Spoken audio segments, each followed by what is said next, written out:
दोस्तों, बहुत ही बुरी खबर निकल के आ रही थी, तो मैं बोला आप लोगों के बीच शेयर कर देता हूं कि काफ़ी लोग जो गल्फ़ कंट्री में रहते हैं उन लोगों को नियम जानना काफ़ी ज़रूरी है। गल्फ़ कंट्री से या तो अपने देश के लिए यात्रा कर रहे हैं दुबई से या सऊदी से या बहरीन से या कुवैत से, कतर से, तो आप लोगों को अपडेट जानना काफ़ी ज़रूरी है, क्योंकि इन दिनों देखा जा रहा है कि जो इजराइल और ईरान के बीच में जो तनाव और ये युद्ध चालू है और ये जो जंग चल रहा है, इस दौरान पर कहा जाता है कि काफ़ी देशों के ऊपर असर पड़ रहा है और असर होने के बाद में नियम को आपको जानना काफ़ी ज़रूरी है। तो दोस्तों, चलते हैं, खबरें जो निकल के आ रही हैं आप लोगों के बीच शेयर करते हैं। और खबरें जानने और समझने से पहले आपसे एक ही रिक्वेस्ट रहता है कि चैनल पर पहली बार विजिट किए हैं तो चैनल को लाइक और सब्सक्राइब ज़रूर कर लेना। जैसा कि दोस्तों देखा जाता है कि कई देशों की फ़्लाइटों पर पाबंदी लगा दी गई है। ऐसे में देखा गया है कि दुबई के एयरपोर्ट पर भी कुछ पाबंदी लगाई गई है कि ऐसे देश के लिए फ़्लाइट जो हैं ऑपरेट नहीं हो रही हैं। और भारत से जो लोग ट्रैवल कर रहे हैं तो उसमें भी देखा जाता है कि अगर आपकी किसी दूसरे देश के लिए कनेक्टिंग फ़्लाइट रहती है और उसके बाद में आपको दुबई आना रहता है, तो ऐसे में इस बारे की पूरी जानकारी आप ज़रूर करें। हालांकि देखा जाता है कि कई फ़्लाइटों और कई देशों के लिए जो फ़्लाइट हैं वो कैंसिल हो रही हैं। जैसे देखा गया है कि सऊदी अरब में भी दम्माम में एयरपोर्ट पर भी फ़्लाइटें को रद्द कर दिया गया है। ना कोई फ़्लाइट टेक ऑफ हो पा रही हैं, ना कोई फ़्लाइट लैंड हो पा रही हैं। जो फ़्लाइटों को दम्माम एयरपोर्ट पर लैंडिंग करना था, वही फ़्लाइटों को बताया जाता है कि रियाद के खालिद इंटरनेशनल एयरपोर्ट पर लैंड कराया जा रहा है। हालांकि देखा गया है कि कल की रात में जो बताया गया है कि ईरान ने कतर के ऊपर अटैक किया है और अटैक ऐसा किया है जहां पर अमेरिकन के जो कैंप में मिलिट्री सेना रहती थी उनके ऊपर अटैक किया है। और अटैक करने के बाद में कहा जाता है कि वहां पर काफ़ी बड़ा नुकसान पहुंचाया है।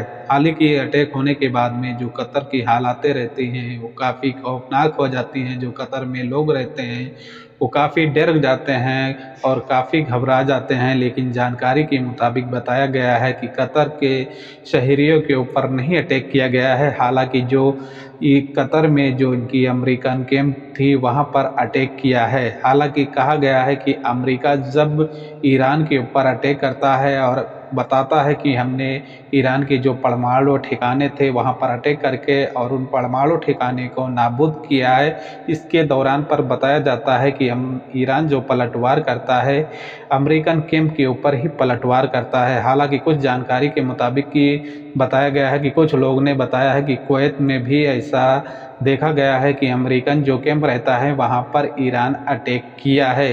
हालांकि कुछ और देश ऐसे निकल के आ रहे हैं कि वहां पर भी जहां जहां पर देखा जा रहा है कि अमेरिकन कैंप हैं वहां पर ईरान अटैक कर रहा है और अटैक करने के बाद में वहां पर बड़ा नुकसान पहुंचा रहा है। ऐसे में देखा जाता है कि कई देशों की फ़्लाइटों पर भी रोक लगा दिया गया है। न कोई फ़्लाइट टेक ऑफ हो पा रही हैं, न कोई फ़्लाइट लैंड हो पा रही हैं। ऐसे में कहा जाता है कि यूं ही दुबई में भी ये पाबंदी जल्दी ही लगा दिया जाएगा कि न कोई फ़्लाइट टेक ऑफ हो पाएंगी, न कोई फ़्लाइट लैंड हो पाएंगी।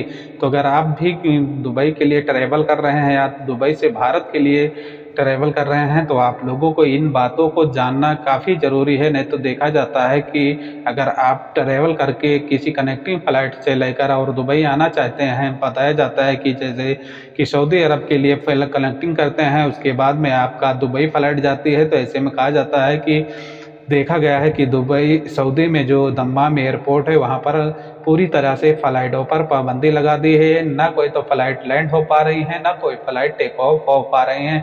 हालांकि माहौल कुछ ही दिनों के बाद में जब सही हो जाएगा तो फिर से फ़्लाइटों को नॉर्मल कर दिया जाएगा। तो जो लोग देश विदेश के लिए यात्रा कर रहे हैं तो उन सभी यात्रियों को नियम जानना ज़रूरी है। हाल ही कर देखा गया है कि जो तुर्की एयरलाइंस है उसको पूरी तरह से बंद कर दिया गया है। अगर आप टिकट तुर्की एयरलाइंस से करा रखे हैं तो आप उसको कैंसिल करके और अपना रिफ़ंड जो है उसको वापस कर सकते हैं। ऐसे ही जानकारी निकल के आ रही है। तो दोस्तों, इस वीडियो में इतना ही था। आने वाली कुछ जो ज़रूरी और इम्पोर्टेंट खबर रहेंगी तो उसको आप नेक्स्ट वीडियो हम आप लोगों के बीच शेयर करेंगे। मिलते हैं एक नेक्स्ट खबर के साथ। अपना और अपनी फैमिली का ख्याल रखना। जय हिंद, जय भारत।